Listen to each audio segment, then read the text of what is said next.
Selamat petang, salam sejahtera. Isu hangat petang ini, Zuraida tunggu keluar atau dikeluarkan bersatu. Berita sepenuhnya. Zuraida Kamarudin jarang make the news walaupun memegang jawatan menteri sama ada dalam pentadbiran Muhyiddin Yassin maupun Ismail Sabri Yaakob. Namun bila beliau mendapat perhatian umum melalui media massa dan media sosial, lazimnya ia merupakan liputan yang kurang menyenangkannya, pendek kata negatif. Contohnya, semasa hari-hari awal pandemik COVID-19 dulu, Zuraida selaku Menteri Perumahan dan Kerajaan Tempatan dipersedas serta dibidas pelbagai pihak kerana arahannya menyembur sanitizer ke atas jalan raya yang dianggap kerja sia-sia dan membazir. Beliau juga dituduh cari publicity murahan kerana menyertai satu operasi sanitasi lengkap dengan sut peralatan perlindungan diri PPE dengan pelindung muka terhadap perkataan menteri. Ada juga ketika beliau mengenakan pelindung muka tanpa memakai pelitup muka, lantas dibelasah orang ramai. Baru-baru ini beliau ditertawa dan dikritik kerana kenyataannya mengenai orangutan, meskipun menjelaskan beliau bergurau semasa kata apa yang beliau kata mengenai haiwan itu. Sebenarnya ada macam-macam hal lagi, tetapi cukuplah sekadar itu. Cuma sekarang hal yang sedang disajikan dengan beberapa laporan mengenai Zuraida dan Parti Bangsa Malaysia PBM yang baru ditubuhkan. Ini bagi saya perlu diberi perhatian kerana mengambil kira keadaan politik negara yang terus berkeramuk dan berserabut. Tentu anda sudah baca laporan yang mengaitkan Zuraida dengan PBM. Ringkasnya, spekulasi timbul beliau akan tinggalkan atau dipecat bersatu pimpinan untuk menyertai PBM. Zuraida sudah pun dikeluarkan daripada WhatsApp grup pimpinan tertinggi bersatu yang turut disertai presidennya Muhyiddin Yassin. Beliau juga dilaporkan sudah lama memencilkan diri daripada bersatu dan tidak menghadiri mesyuarat penting parti. Zuraida pula berkata tugasnya sebagai menteri tidak mengizinkan beliau menghadiri mesyuarat bersatu. Sekarang beliau akan luangkan masa untuk parti. Sehingga ini, kata beliau, tidak ada apa-apa pemberitahuan kepadanya daripada bersatu. Oleh itu beliau akan terus duduk dalam bersatu seperti biasa, business as usual gamaknya. Melihat apa yang dilaporkan dan apa yang beliau katakan, kini saya teringat apa yang berlaku pada hari-hari terakhir Zuraida dalam PKR sebelum masuk bersatu. Imbau ketika itu beliau selaku naib Presiden PKR bersama Timbalan Presiden Azmin Ali berperang dengan Anwar Ibrahim. Zuraida juga ketika itu tidak menghadiri mesyuarat penting pimpinan PKR atas alasan sibuk dengan tugasan lain. Akhirnya beliau bersama Azmin dipecat PKR. Kata-kata dan tindakan beliau ketika itu dalam PKR sama dengan apa yang beliau kata dan lakukan sekarang dalam bersatu. Adakah sejarah akan berulang? Ura-ura Zuraida menyertai PBM tidaklah memeranjatkan. Sebilangan besar ahli parti itu datangnya dari penggerak komuniti negara, sebuah NGO yang dikaitkan dengan beliau. Beberapa pemimpin PBM pernah menganggotai PKR dan menyebelahi tim Azmin Zuraida. Malah Setiausaha Agung Penaja PBM Nur Hizwan Ahmad ialah bekas setiausaha politik Zuraida. Beliau keluar bersatu Disember lalu untuk menyertai PBM.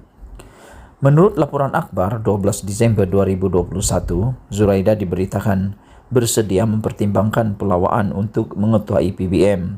Tetapi pada masa ini, yakni Disember lalu, belum menerima sebarang jemputan daripada PBM. Sebab itu saya nyatakan tadi bukan sesuatu yang memeranjatkan Zuraida dikaitkan dengan penyertaan PBM berdasarkan perkembangan yang ditulis di atas. Imbau lagi, selepas Zuraida dan tim Azmin memainkan peranan dalam rampasan kuasa langkah Sheraton, beberapa orang kanan mereka ada berbisik-bisik mengenai penubuhan sebuah parti baru yang akan dipimpin Azmin. Parti itu bagi menampung mereka dan juga saki-baki penyokong mereka yang tersangkut dalam PKR. Ketika itu Azmin dituduh mengabaikan kumpulan itu, terutama penyokongnya yang bukan Melayu. Jelas mereka memerlukan sebuah parti yang boleh menerima keahlian rakyat semua bangsa dan agama ini tidak terlaksana. Ada juga dihebohkan tim Azmin Zuraida akan menyertai gerakan yang sudah meninggalkan BN selepas kekalahan PRU 14 pada 2018. Waktu itu, saya ada bertanya Presiden Gerakan Dominic Lau tentang kemungkinan itu. Lau meskipun mengalu-alukan pendatang baru ke partinya, tetap menegaskan gerakan ada perlembagaan dan peraturan tertentu yang wajib dipatuhi. Dengan erti kata lain, tanpa menyebut nama, beliau membayangkan kepada saya, Azmin tidak boleh menjangkakan masuk gerakan terus ambil jawatan presiden, sementara timnya duduk jawatan tertinggi parti. Apapun, Azmin dan tim tidak masuk gerakan jika benar mereka ada pernah berhasrat demikian. Akhirnya mereka menyertai Bersatu pimpinan Muhyiddin. Bukanlah rahasia besar ada pihak tertentu dalam Bersatu yang tidak berkenan dengan Azmin Zuraida dan rakan-rakan. Azmin khususnya diawasi dengan syak dan curiga kerana dianggap bercita-cita bukan hanya mahu jadi presiden parti, tetapi mahu duduk kerusi Perdana Menteri. Ramai pemerhati politik kerap bercakap mengenai persaingan atau rivalry Azmin dengan Hamzah Zainuddin, Setiausaha Agung Bersatu. Apapun Azmin dan Zuraida selesa dalam Bersatu, sekurang-kurangnya begitulah gambaran luaran yang dipertontonkan untuk umum sehingga kini. 2 hari lalu, FMT melaporkan Zuraida dijangka keluar Bersatu April ini dan masuk PBM sebelum PRU 15. Itu kata FMT menurut sumber. Kata sumber itu lagi, Zuraida memilih April untuk keluar Bersatu kerana mengambil kira jangkaan kerajaan akan membentangkan rang undang-undang anti lompat parti ketika itu. Andainya apa yang dijangka menjadi kenyataan, persoalan susulan ialah bagaimana pula Azmin. Adakah akan menyusul? PBM ada menyebut ramai orang pikir yang masih sayang Azmin akan keluar parti untuk masuk PBM. Adakah mereka akan bersatu dengannya apabila Azmin keluar Bersatu? Jika Azmin dan Zuraida bukan lagi ahli Bersatu, bagaimana hubungan mereka dengan kerajaan pimpinan orang UMNO, tetapi turut dianggotai Bersatu dan PAS antaranya? Bagaimana kedudukan mereka dalam kabinet? Sehingga artikel ini ditulis, Azmin tidak mengeluarkan reaksi. Cuma Zuraida memberi respon seperti yang ditulis tadi, tidak mengesahkan, tidak juga menafikan. Kedudukan mereka tentu ada kaitan dengan persoalan besar, yaitu kemana PBM akan bergerak. Dalam lain pengertian, blok politik mana akan mereka sertai? Barisan Nasional? Tidak mungkin walaupun diakui tidak ada yang mustahil dalam politik.